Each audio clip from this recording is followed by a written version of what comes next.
Hello, welcome to your program, Legends of Our Time, on GBC News and Ghana Television. As usual, on Legends of Our Time, we bring you stories from the newsmakers. My name is Gifty AJ. So, my guest for today is a lawyer, gender activist, and the executive director of the ARC Foundation Ghana. The ARC Foundation is an NGO that seeks to address women's human rights in Ghana. My guest is on record to have established the first shelter for abused women in Ghana and also set up a crisis center with a legal center and a counseling facility to render sexual and gender-based violence and children abuse services in different locations in the country. In the process, her brainchild, the ARC Foundation, has supported and liberated a lot of people, particularly victims of gender-based violence. As a Christian, a wife, and a mother, Ahero recently graduated with a PhD in theology. Mrs. Angela Dwamena-Aboagye is our icon for today. Hello, ma. Hello, 50. Thank you so much for the honor to talk to you. I'm very pleased that you are able to make it. Indeed, you are a role model. Thank you. It's nice to know that. Thank you. You are. Okay, so quickly, let's begin with the establishment of the ARC Foundation. That was in the 90s. And what would really motivate, a corporate legal brain like you at the time to venture into, issues that borders on humanitarian work? Well, I'm not sure whether I'm a corporate legal brain. I know that I became a lawyer, which I wanted to be. And in the course of my studying, I was very interested particularly in family law. And I found somewhat that the things I was studying in family law corresponded with what society was doing when it comes particularly to relations between men and women. Okay, so growing up, whether at home, in school and so on, I saw a lot of issues regarding relationships between men and women, and particularly as husbands and wives. Okay, apart from that, girls, boys in school, the teasing, if you're a smart girl, the names you are called, if there are some spaces they don't want you to be there, if you're a wife, you're expected to do over and above, your duties, as well as be all that society expects you to be. And whether your husband likes what you're doing or not, he can get away with anything. So family law sort of let me understand that there's a basis to all this. The way we think, our perceptions, our customary norms and practices, and then added to that the inherited law from England, where in the past they would say things like, in marriage, a husband and a wife are one, and the one is the man. Yes. Okay, so it means that you are invisible. You have become a non-entity. In a sense.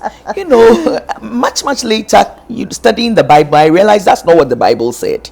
It is human beings who are saying these things, not what God said. Okay, so I thought that with my experience and then also with my understanding from the law and so on, one of the things I would want to do is to actually work for women, work with women, work to promote who they are, work to expound their God-given abilities, talents, and potential, and let them understand that they are not supposed to be trampled upon. They are as valued as created in the image and likeness of God. So why should anybody think they are second-rate, second citizen, inferior? You can walk over me, tell me what you like. Nobody has anything to say to it. That has been my passion. It's been your passion. So that is what I did. And along the path came also seeing to children's protection issues. So that's what I've been doing. Okay, so Doc, what was the situation, at the time you decided to go into this NGO thing. In terms of the treatment of women and girls, we want to understand what was prevailing at the time. Okay. So lots of things. When it comes to issues around legal inheritance, there were issues. Women being thrown out of their houses when their husbands die, property rights during marriage, whether you can get even access or even a divorce, what happens, so many issues. But there was International Federation of Women Lawyers, FIDA, and I'm a member of FIDA, okay, not so active, but I'm still a member of FIDA. They were responding to a lot of the legal issues, but what I realized was that there was no specific response to the issue of domestic violence and other forms of gender-based violence, rape, assault, sexual assault, incest, defilement, and then actual beating of women, emotional abuse. There was no institution, in a sense. One, there was no shelter. Also, even crisis counseling centers, places where people who had been abused can go. Yes, they may go and get the legal side of their issues taken care of by FIDA or WILDAF. Yes, but when it comes to care, if they are running, if they are in danger, if they need counseling, if they need accompaniment through all these processes, if they have to go to the police. And in those days, if you went to the police station and you were beaten, to tell you the truth, there are so many stories I can't even share. You go and tell the police person we are beaten, they'll tell you we are chasing armed robbers, we are fighting corruption. What is this? Please get a glass of water, drink and go home, or go and report to the Busiapeni. This is a family issue. Those were real. And there were times when I'll go and do education on radio. At that time, the radio stations were opening up, okay? And some of us young women who had come from doing our masters in law abroad were taking the opportunity to educate people on some of these issues. I'll step out of the radio station and a woman has jumped out of her trotro waiting for me to tell me that she has been beaten. Yes. And she doesn't know where to go, what to do. That was when I realized that I can't just talk. So I don't believe in just talking. I believe in talking and acting. And so I quickly realized that, look, I need to put in place as a system, a structure that would be able to serve women who are in this kind of situation. So in 1999, without having anything, I took steps to set up the shelter. And that was the first. That was the first in the country. And even now, I would say that if you talk about a battered women's shelter, it's about the only operational shelter that we know. Others are trying to come up, I know. Some have been registered, they're still waiting and all of that. But even now, when it comes to a battered women's shelter, there are shelters for children. There's even a shelter for trafficking, but that seems to be still the only operational shelter. When you mention shelter, exactly what do you provide for such women when they come to you or your center? So let me explain how, it is. So this place is the ARC Foundation. This is the NGO, the office that set up the shelter. Most of the time, people who are in trouble will either come here first. Nobody goes directly to the shelter because everybody has to go through a process of counseling and assessment to find out their needs before if they need shelter, they are taken for shelter. So if anybody comes here, sometimes the police bring them, social welfare brings us people, neighbors bring us people, NGOs refer people, media people bring us people. Sometimes they call us on our hotline. That's how they come. And if they come, what we offer here is crisis services to find out why they are here, what's the problem, is there anybody we have to contact, all of those things. And then we do counseling. And then we do, in the process of counseling, assessment. In the assessment, you may find that somebody can't go home. They either do not have anywhere immediately, or if they go home, there's danger waiting for them. So then we would have to process them through and take them to the shelter, which is not in Accra. It's in the eastern region. At the shelter, it's like anybody's home, anybody's grandmother's home. So even though it's in a confidential location, it's not secret. It's in a community. And there, everything you do in your home, you do there. So we provide soap, chalewote, pad, antenatal care, hospital care, food, clothing, everything you can think of. We pay utilities, just like we pay utilities in our home. We look for everything you can. So how many people can the shelter take at a time? Okay, so it can carry more than 26 people at a time. At a time. Okay. And there's also staff that's supposed to be residents. So there's resident staff there, but people come and go. So some people stay 3 days, a week, 2 weeks, 3 months, 1 year, 2 years, depending on the nature of the case. The law says not more than 6 months. And if they have to stay longer, you have to let the authorities know that they're staying longer, and so on and so forth. But in Ghana, it's case by case. Because our institutions also have their issues. Okay, capacity, under resources. Somebody has to take a matter to court. You have to print the documents that they are taking to court. You have to find transport for the person to take the person to court. So we are faced with these things, and every case takes its own time according to what is happening. Okay, so Dr. Aboagye, how did you get the money or the finances to, begin this whole NGO project? Even the shelter, like you're talking about, is capital intensive. Yes. So how were you able to mobilize the initial money or finances? There was no money.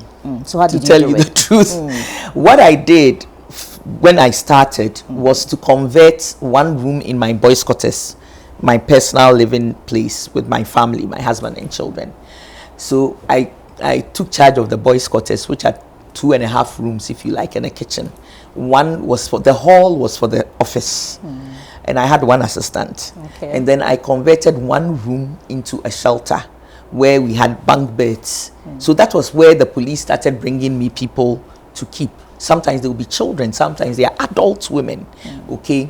And then the second room was for everything that an office, needs. Everything was there. So at a certain point, about 6 months into working like that, with shelter, it is often because somebody is running from somebody they are afraid of, which means you are also putting yourself in the line of harm. Yes. And it wasn't very wise to keep doing it in my home, even though there seemed to be no place, in a sense. And so I quickly mobilized to get a building out of Accra. Okay. And it's much less expensive. And I started. And then a year later, from your own pocket? Yes. Okay. Everything was from my own pocket. The car we were using was our family car, so many things. Even the first typewriter we had was something my husband bought. The computer was from when I went to do my LLM, and I came with it, from US. Everything. There was nothing, if you like. But we started. I had enough faith to think that I can start. My dream, my vision, it should start. So about a year into our operations, in fact, we first got a $250 grant from ActionAid International. Then the current chief of staff, Mrs. Frima Opare, was the head of ActionAid. And she said, okay, go and see what Angela is doing. If it's worth it, let's see. $250. We were so grateful. I've never seen that kind of money, And I was able to buy, markers, trays, things you would need for an office. And then soon after that, somebody pointed us out to an organization in Norway that supports these kinds of ventures, that we should write to them and see. Thankfully, they responded. We got our first $10,000 grant, and that was how I was able to set up the shelter. We had the structure, but we needed to put in the beds, the bed sheets, the this, the that, the curtains, the food, the everything. So we started that way. And subsequently, a number of organizations that we applied to also came in and supported, local donors and international bilaterals and so on. Too many to mention. Some were Canadian, the US Department of State, AWDF, so quite a number of them.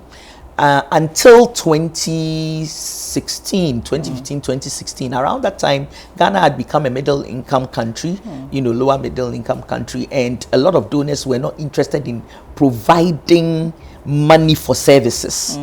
If you want to do some training advocacy, yeah, they think this is government work, you know. What you are doing, let the government do its work. You go and do the advocacy. But I was not prepared to stop providing services, because that's the first need. The people are people, they are not statistics. And the need is still there. So when our biggest donor pulled out, this is called Aid of Netherlands, and they had supported us for 7 years, and they paid for everything, all the services, food, clothing, antenatal care, hospital, everything. It was tough, and we decided to lay low for a while. And in 2016 December, we closed down the shelter temporarily. I just didn't know what to do. I said, I'm waiting on the Lord. And I was there when 2 women approached me and said, Angela, we are going to bring back the shelter. Wow. Don't do anything. Just give us your support. Okay. They mobilized. I'll mention them by name. Professor Kusia Dakwa and Efia Pia of Hedge Ghana. Okay. And together with them, we brought back the shelter. Subsequently, it has been ordinary people. The people who send us 20 cedis a month. Okay. Some people send us 100, some 1,000. Some, so it's, I'm talking to all of you right now. Hotline?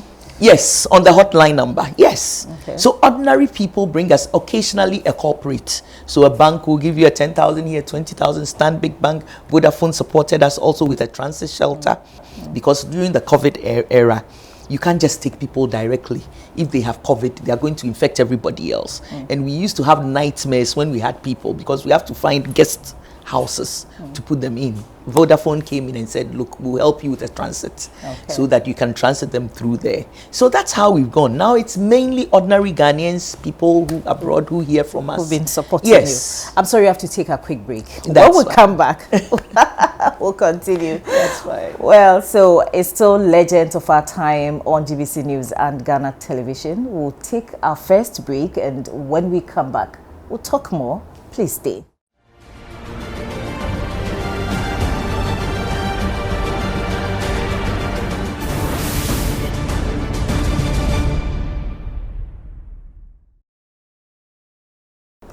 Welcome back.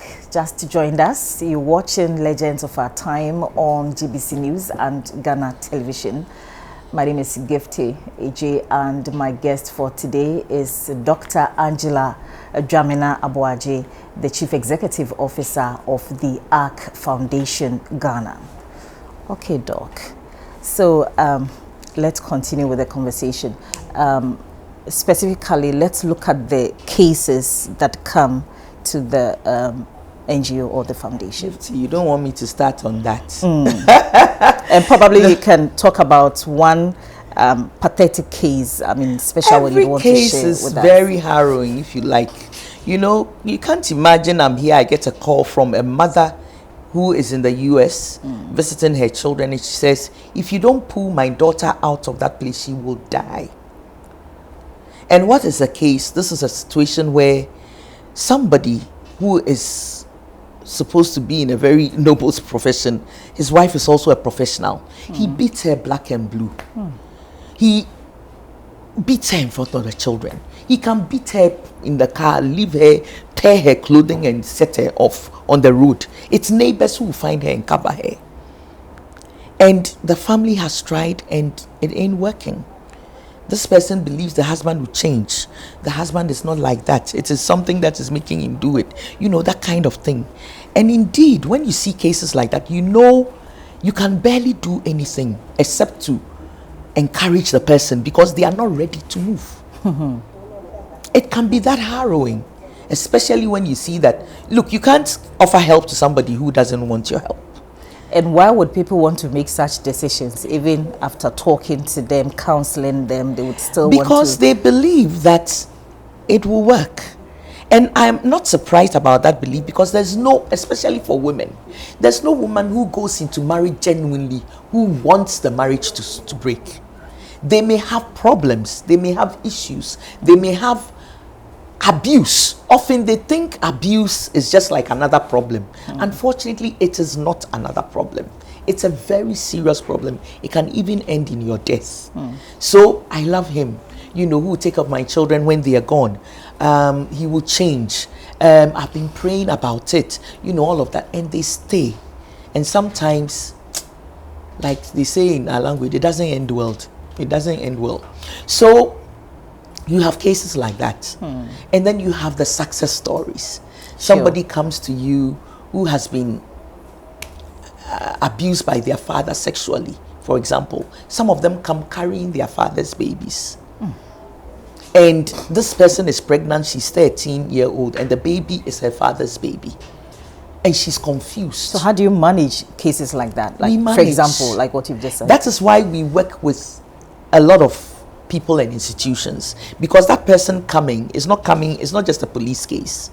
She needs counseling, she needs a clinical psychologist. She's somebody who is prayerful, so she's already confused. Where is God in all this? She probably needs a pastoral counselor. Not only that, she needs antenatal care. She's not coming with any national health insurance. They brought her and she doesn't even have clothes. She needs clothes. She needs the hospital. She needs to be taken care of until she gives birth and be able to decide whether I even want to keep this baby as my own and be the mother of the baby. And we have to bring them to that place or give them up for adoption. You do all that? Yes. And we have to work with the social services, we have to work with the police, we have to work with the courts, we have to work with clinical psychologists, we have to work with pastoral counselors, we have to work with all that. Even though we also have some of those skills among us, we are not the police, we are not the courts, we are not the hospital. And sometimes yes, it can be challenging it working with challenging. These institutions. And you know, you are working with people, so you are accompanying them day by day. Somebody has suffered incest or defilement over a period of time, maybe 12 years. They brought to you and they can't sleep at night. The nightmares, the psychological impacts of what she suffered. And you watch this person, then they start blooming again. They start smiling again. They start going to school. They start forming new relationships. They start, and you say, God, I know there's a God in heaven, you know, because sometimes you can see that it's not just your work that you did. There is something behind it that is actually achieving what you're seeing. Those are the success stories that make us keep going, make us smile, and make us fulfilled in what we do. So these domestic issues that you are talking about over the years, has it been increasing or decreasing? What really is the situation now? I don't think it's decreasing, and I don't think it will ever decrease. And what's accounting for all this? Because, you know, there are people who think that once they have power over you, they can exercise the power as they want. And so it's not a Ghana problem, it's a worldwide problem. You know, you have a little power if you are not restrained by the God who lives in you, hopefully, or by your own religious inclinations, or by the law. You want to exercise it the way you like. And it happens in our homes too. When a mistress has power over a domestic help, sometimes you will be amazed what that person can do to a domestic help. When a husband thinks he has power over his wife, you wouldn't think they sleep on the same bed. But ironically, we have all these laws, conventions, we've signed on to these conventions, we have the institutions, the police and all that. But, so is it that when it comes to the implementation, that is where the problem is? Or yes, people are not, I don't know where to put them. There are many, it's a multifaceted issue. That's why you tackle it in a multi-pronged way. Okay, so if you don't do enough sensitization of your population, and that's not happening. If you don't do enough of setting up services across the country, not just in Accra or a few here and there, and people don't know where to access a service, that's a problem. If you are not able to shift the consciousness of people who have power, let's say men, husbands, okay, about the use of that power, they'll continue to do what they do. I'm not saying all men are like that too. There are amazingly wonderful men who won't touch a fly, okay? There are some women too who think that they have that power to abuse their husbands and abuse other people. So that also happens. It just happens that women and girls are often in that number in a higher way than men and boys. And it's about, you know, the power dynamics that exist between men and women, okay? So as long as these things are protective services are not enough, we are not doing enough prevention, we are not doing enough prosecution, so people think that they can get away with it with impunity. There's a man who once told his wife, who had taken him to the social services because he was not maintaining the family, the children, he said, "Baby, nothing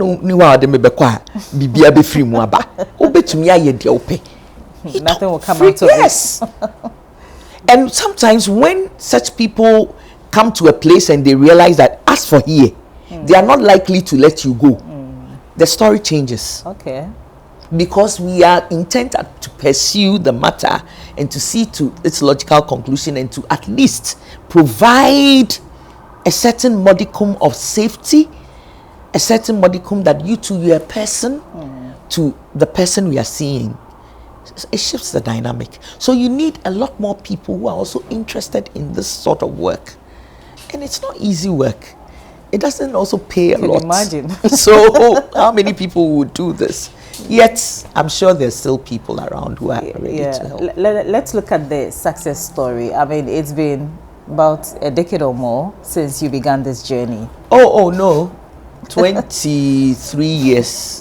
More than 2 decades. We set up this organization. For myself, it's almost 30 years. Almost 30 in terms years. of the talking and the, Okay, let's look at the success story. Can you put a number to it, the number of women and girls you've been able to support, and what has been the impact generally? I would have to look at all my annual reports and aggregate, but certainly, if you're looking at the crisis services, which includes the shelter services, and we've probably done more than 5,000 women and girls.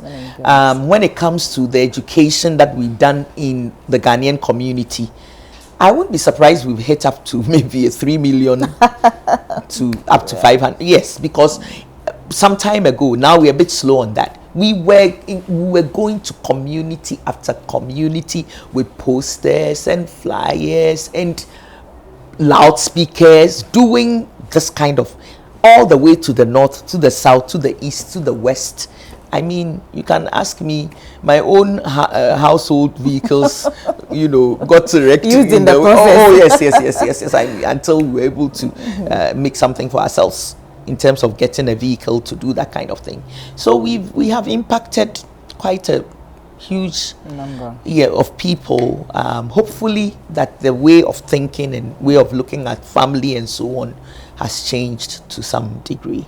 Okay, so what should be the new focus? And let's tackle it from the governmental, family, religion, and then the nuclear families, the home. What should we do to kind of minimize these cases that you're talking about? Gifty, it's hard to say these things in just a little time when we're sitting to do an interview, but let me try and summarize. Sure. Okay, the government has to be up and doing in its commitment to gender equality issues and women's empowerment. As for the laws, as for the policies, Ghana, we are the best. We are the best. But our ministry, for example, is severely handicapped. Budget is lower than every other ministry's budget. And so this ministry is totally donor dependent. And okay, not totally, but to a large extent, donor dependent. And the donors will tell you what program we want to support.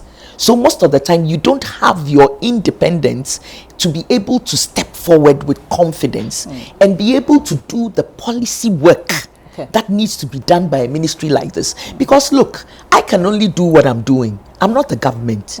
I can't go. Exactly. You cannot go to a Ministry of Information and say, use all your vans, come out on Saturday, we are going to do domestic violence. Who can do that? No. So if the government doesn't step up, and it is the ministry that is supposed to be looking at all other ministries and sectors in what they are doing about these issues. I'm not talking just about domestic violence and gender-based violence, even about education, health, mental health, because they are interconnected. Yes. If women are poor, the likelihood of suffering greater oppression is very real. They are connected. And that's why a ministry is there. Before the ministry, there was the National Commission on NCWD, National Commission on Women and Development. Okay, it had its own problems, but it didn't have such a heavy mandate. ministry has about 13 departments it's running. Wow. How, with that budget? So there are How problems. small is that budget you're talking about? It's a percentage. I've forgotten the exact percentage, but I mean, it is nothing to write home about. And it's worse in this year and last year. Okay. So that's an issue. The institutional framework is an issue. And because of that, if you talk about police capacity, DOFSU capacity, social welfare capacity, these institutions, even the hospitals, how much attention are they paying to the things that people should have free services? It becomes more complicated. The courts are trying. They've set up gender-based violence courts, so at least it makes the cases a little more, But how many gender-based courts are across? Exactly. And how many judges are sensitized enough to understand some of the things they are doing? They are trying, but it's about will, commitment, resources. And again, let me stress, it's not everything that's about the money. Some people are just not doing their work. Some of the things are about networking, connecting. Okay. There are people on the ground with skills, capacities, and they are doing things. If we connected to each other, guess how we've been able to have successes where I work? It's because I deliberately make us connect. If there's a doctor and I know the doctor, quickly, let me know because I don't know when I'll get a client who needs that doctor. Clinical psychology. Pastor. Social. That's what we do. So that even the people who come to us, we can serve them well.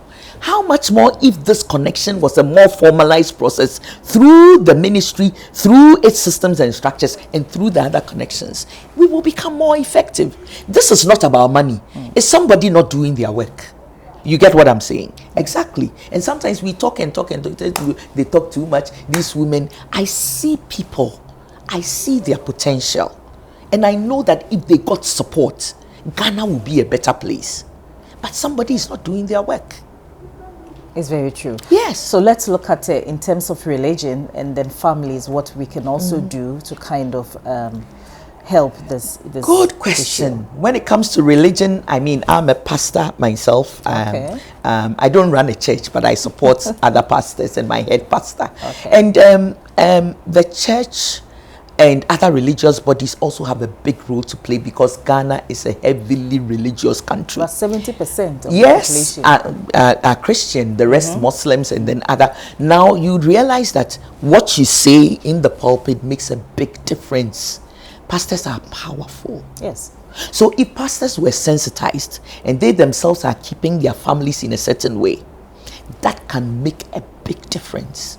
Not only that, if they use the pulpit to uplift the status of the family and address those within families who have turned themselves into Goliaths and Pharaohs.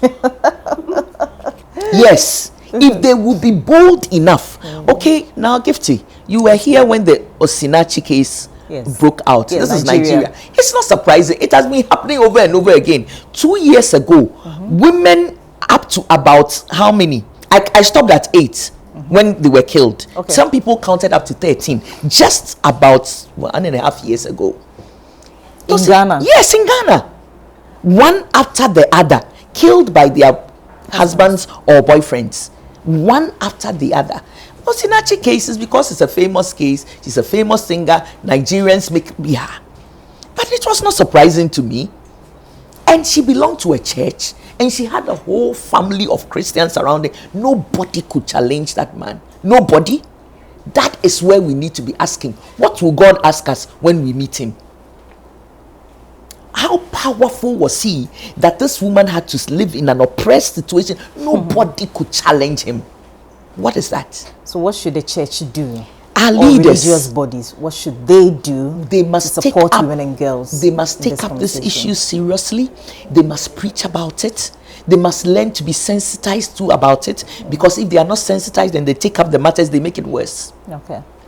You must learn to keep the one who is being victimized safe. You must learn to be just. And if it is above you, let the law enforcement come in, so the person who is doing it will realize that this my pastor will not stand behind me when I'm committing these sinful acts. Because truly, abuse is sin. It's true. I'm sorry, we have to take our second break, but when we come back, I'll give you the opportunity to also talk about the family, what families can do to support women in this.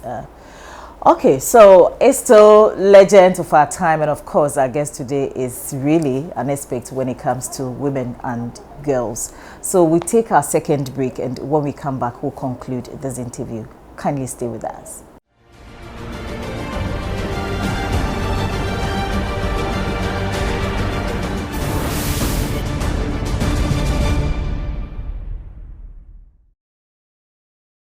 Hello again, watching Legends of Our Time on GBC News and Ghana Television. On Legends of Our Time, we speak to our heroes. And of course, my guest for today is Dr. Angela Dwamena-Aboagye, and she's an expert when it comes to gender, women, girls, all that we need to know about protecting the rights of women and children, of course, the vulnerable. Okay, Doc. So before we went for the break, we're talking about what society, government, families can do to support women and girls, to protect them. So let's quickly look at families, what families can do to support women and girls who've been identified as vulnerable groups in society. Okay, so yes, women and girls can become vulnerable. It's not automatic that they are vulnerable, but they can become vulnerable by certain circumstances. Okay, and for family, you see the catch is that sometimes the abuser is actually the core person in the family. So what do? So I think that it's time for people within families to become a little more open to being sensitized. These days, there's a lot of information on the internet. There's lots of educational programs going on. Take advantage of them. So if something is going on, you can reach out for help. That's one of the things I'll say. The extended family that knows that things are happening and will do nothing about it. Me, I say God will ask you when you get to heaven. Okay? Because some know, but they think that it's normal, or that if they intervene, the marriage will break and things. Look, marriage is very important and we need to keep it. That is why those in it must keep it sacred. Okay. So you need to intervene in such a way that the person who is doing the abusing knows that they are undermining the very fabric of what they say they are inside. Okay? Don't make it seem as if you are so helpless. And sometimes, even some of the things we get to say at marriage ceremonies and things, they must stop. Okay? For example, they give the Bible to the woman. Oh, read the Bible, get to know what God is saying, so that if you are in trouble, you know what to do. At least now I see a few people, they give it to both the man and the woman and say, both of you learn the word. Because as a Christian, I know that if you let the word pass through you, as a man and as a woman, you are very much not likely to do some of these things that we are talking about. It's only when you hear and it's going like that. Yes. Okay. So if you, even those practices, or saying, hey, or bad year, as a woman, every time your husband wants to have sex, open up. I'm not saying it's a bad thing, but it's by mutual consent.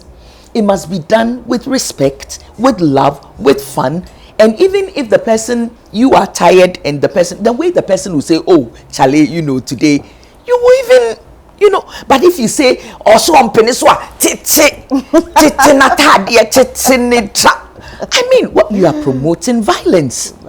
You are not promoting a marriage of respect, mutuality, oneness. You are promoting one in which you are saying you have the upper hand. So anything you want must happen.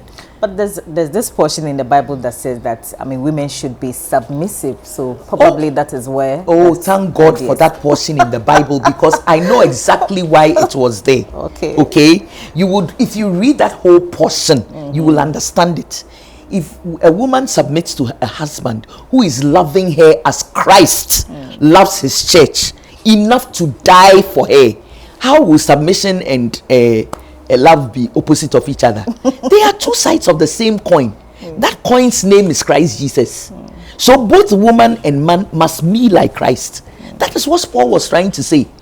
He didn't say your submission makes you a doormat and your headship makes you a boss. He said sacrifice for your wife, cherish, nourish her as Christ did the church. For nobody hated his own body. Is that not Christ? So why would we take this one, leave the others, and not understand what Paul was saying? Okay, so you see, my theology cap has come on. We'll come to you. Okay, Doc. So you've run the Ark Foundation for a while. I mean, what is the new things that you are planning to implement to kind of even make what you do better? Well, I'm not sure I'm going to start anything new as such, because this is going work. It's like asking a hospital what they will do in a new way. They'll still take care of patients, okay? But would they add other things to make their work more efficient? Yes. Technology. Okay, so use of social media to promote some of our messages, to reach out for people to support us. You know, we are thinking about doing a lot more training for churches and other religious bodies who need our help, because we realize that when people are in trouble, the first place they will go to is their pastor or their imam. You know, that's what is going on. It's not surprising. When I was in trouble, the first person I turned to was my pastor, even before I told anybody else. So it's very normal. It doesn't matter whether you're educated or not. That's what we do. You call hospital, cry, you're a pastor. So it's important for pastor. Me call hospital, that's what we do. Friend a pastor. I know. So they are critically important. So can you imagine that a lot of them now begin to understand how this is outworked, you know, in our lives, so they can help people. So we want to do a lot more work with churches in terms of training them on the dynamics, the nature and the impacts of domestic violence, and how you can help somebody, you know, from a biblical perspective. People shouldn't think we are bringing strange things. This is about human beings. It's about the word of God. We are taking what's in the word and applying it to help people who are in trouble. So these are some of the things that we are trying to do, and do in a broader way, in a bigger way, to expand services to people across the nation. And before I mean, move to family life, early days and all that, what really, you know, motivates you to do all that you are doing? Because like you said, you are even investing your own money into this kind of projects. I mean, so why would you want to do that? Okay, so I have come to understand that God called me to this. When I started, I didn't know it so clearly. But as time went on, I have come to really know and understand that God called me to this, that He sees it. And if you look inside the Bible, okay, you'd realize, especially when you read through the prophetic books, it talks about speak up for the fatherless, do justice to the oppressed, rebuke the oppressor, help the defenseless, go to the aid of the widow. It's replete. Anytime God was annoyed with his people, he not only talked about their religious unbelief and apostasy, he also talked about their behavior, treatment of the poor, treatment of widows, of the fatherless, the way men were treating their wives. All of those things are in the Bible. So not only did I believe what the word is saying, that I have a role to play in this area, to speak up for the defenseless and to help the oppressed and the abused, but also that it has come to me very strongly in so many ways that God actually wanted me here. So for me, that's my passion, that's my impetus. And it's his strength that keeps me going. You feel very much so. It's not easy work, but if I tell you I don't like my work, I won't be speaking the truth. I love my work. I really do. I work with people, and it's a joy to see good things happening to them. We become family. So, yeah. Well, quickly, tell us about your early days. I mean, where were you born? Parents, siblings? How was it growing up? You know? Oh, wow. Okay, so I was born actually in Accra, but I'm not Ghana. Okay. My parents were living in Kokomlemle then. I was born to a man called Mr. Kwesi Duasechi, who is a lawyer, or was a lawyer. He passed in 1993. And Mrs. Rose Duasechi, who was a homemaker and a baker at a certain point. She passed just in 2017 at age 94. I am the eighth of 8 siblings. Oh, last on baby. my mother's side, yes. Okay. On my mother's side. But I have other siblings from my father's side. I think we are 14. Wow, but large family. You know Ghana 40. There may be more than 14, but that's what. But on my mother's side, I'm the 8th. I'm the 6th girl. Okay. Because in between the 5th sister and myself came 2 brothers. Okay. Okay, and between me and my last brother, the 6 years. Yeah, and we were. It was a happy family mainly, you know, with trouble too. Why? Oh well. Ghana marriages, you know, there's always some contention here or there. If it's not in law here, it is, you know, father has gone and done something he didn't tell mother about, those things. Typical Ghanaian family. I think I picked up some of what I do now from there also, because I keep telling people that my mother was an extremely intelligent woman. Oh. If you couldn't find her, she was reading. When she's cooking, she's reading. Whoa. And so even though she raised, and my father raised very capable, educated children, combined, we don't match my mom. Oh, yes. Extremely intelligent. Extremely so. Wow. But why didn't she come up to that full potential of her? She ended at standard 7. Okay. Okay, because she wanted to be a teacher. And her family members said, Ekuya, Oko training college, and why never worry? In those days, yes, at the time, mentality. yes. Why never worry? You are going to marry, and so there's no need for you to go to. And she was stopping. This one is not every parent saying I was the first in class. So it is recorded. Wow. She went to Keta Convent those days. She was stopping her class consistently. So it also shows you some of the things that happen to women merely because we are women. If you have to even go to school, you have to campaign. Send your girl child to school. Send your girl child to school and son and crow and mark or class 1 maybe. You know, it's been a struggle on every point. Politically, socially, economically. Even if you are talking about women, microcredit.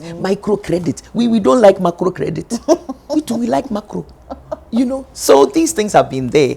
And I look at her and I know she could have been a lawyer like my father. Even better. But, you know, so yes, some of the passion comes from there.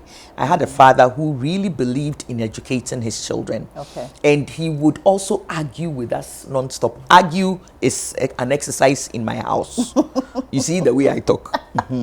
But all of us can talk at the same time. Wow. And how we get to hear each other. I brought it into marriage. My husband couldn't get it because he's of the quieter type from his background and so on. It's like, hey, now mama no see answer na wakasa. So I had to learn how to interact with him. Without interrupting all the time, because my thinking cap is very fast. Okay, but that was something that was promoted by my father, because he felt that whether you were girls or boys, you needed to be able to speak up to make your voice heard and all of those things. And my mother too was not a softie. She brings in one and all of us will shut up. You know, so that was my childhood. I went to Harrow International, Tesano, Abeka, and then I went on to Fansman Girls. The school. The school, you know, Moga. Yeah. These days they call it man sight and all of those things. Moga, hey sight. Hey sight, things like that, you know. First time I said, which sight? They said man sight. So Moga, but I finished Form 5 and went to Holy Child School. I ended up in Holy Child because all my big sisters went to Holy Child. So I really had to your sort family of. Was a very educated family. Yes. I have a big sister who is a lawyer. One is a doctor. Another is an educationist, a fashion designer. My brother Carlos Echi is a musician. You know. That's your brother. Yeah, that's my brother before me. Oh, okay. Yeah. So yes, by God's grace, and I have elderly sisters now, but who don't look their age, which is a blessing to me. I'm married to Dwamena-Aboagye. I know you're coming there. I know, but quickly, let's look at why you would want to go into law, not any other profession. Law. I think I admired my father a lot, the way he engaged us. So even though I believe strongly that God wanted me to be a lawyer, you know, and put me through there so he can use the law for these things that I'm doing, my father had a great influence on that. I had a brother-in-law who was a lawyer. My big sister was a lawyer. Hey. The area I come from, I am an Achime-Buakwa person. Okay. And as for that, everybody knows that we are packed full of lawyers. Even those who haven't gone to law school are lawyers. You know So that you already. imagine. So, you know, it's not surprising at all. Yeah. Okay. Yeah, so husband, kids. And Yes, grandchildren. so I'm married to Dwamena-Aboagye, whom I met when I was doing my national service as his legal advisor in Esojaman. He was the district secretary then under Rawlins's regime. No, this was not sexual harassment. He liked me, I liked him, and there was no problem at all. I tell people that. And so we were married a year later. Okay. We have 4 children and 2 grandchildren now, 3 girls and a boy between us. And my children are now grown up. The last one is in law school. Wow. That's the only son that I have. Okay, living with he'll you be finishing, now. law school next year by God's grace. Okay. So then about 2 years back, you completed the 2018. PhD. It's now 4 years. 4 almost. years already. Yes, yes. You completed a PhD in theology. Yes. Why that course at that critical point, you know, after In all that time. you've done in humanitarian work? Well, I in 2006, okay, I visited a theological school in Ekropon called Akrofi Crystalla Institute. It's a small Presbyterian-based school, an excellent school. So let me put it out there, okay? And I was there to look for a facility to run a workshop, but I found it very interesting. And I went up to the registry and they said, oh, we do MA in theology, mission, and so on and so forth. And at that time, in my Christian life, I wanted to explore more, you know, understand more of my faith, the historical part, you know, the African part, all of that. So I signed up to do a Master of Arts. Before then, I had done a Master of Law abroad. I signed up to do a Master of Arts. When I finished, I said, okay, 2012, I came back to do a Master of Theology onto the PhD. And then, so I did the Master of Theology, and then I enrolled for the PhD, which I started in 2013. And what I wanted to do through all this was to see how my faith is integrated with who I am and what I do. I believe that we are whole. You know, the Bible says we are God's masterpiece. He has created us anew in Christ Jesus to do the good works that he said beforehand that we should walk in them. So it's like a weaving of many parts, and the theology just came to cap it, because now I could understand a lot of the reasons why we are who we are, what we believe, and all of that, and how that makes meaning for what I do as part of my purpose and my assignment. And also, my school allows you to explore any subject as long as you are looking at it theologically. You are looking at it also from an African perspective as a Christian. So I settled for women's mental health and the church to explore it, also because of my own personal experiences with mental health issues, and then also as part of the work I do and the things I see. And so that's what I did. Well, that's good. So we have to go, but let me give you this opportunity to talk about any topic, any issue when it comes to women and girls and their development. Well, the first thing is that we are doing a good job. We want people to come and support us. You know, if you support us, I believe your name will go somewhere very nice. That's the first thing. The second thing is that we want our government, and I'm not talking MPP and DC, it has been through all governments, to really set up. This is your human resource for the future. Women are half the population, if not more than half. And if we don't still pay attention, critical attention to it, it won't make economic sense. Why? Why? Because what women bring to the table when it comes to family, when it comes to agri sector, when it comes to all the informal sector, and now the services sector, if we start counting, we won't be able to finish counting the cost. And then when you flip it to gender-based violence, what women face, women and girls face, we are losing more than $300 million a year. That's the latest ISA report, 2017 or 2018 report. In terms of? In terms of productive work lost from violence. If we don't take it serious, it's costing the country dollars, millions. If somebody doesn't know that report, just Google it. It's a report, Cost of Violence Against Women and Girls in Ghana. You'll be shocked at the numbers. Doc, we have to go, but my last question, how do you want to be remembered, Dr. Angela Dwamena-Aboagye? A child of God, passionate about working with women and girls. In fact, women and children, and then in that girls. Doc, thank you so much for this opportunity.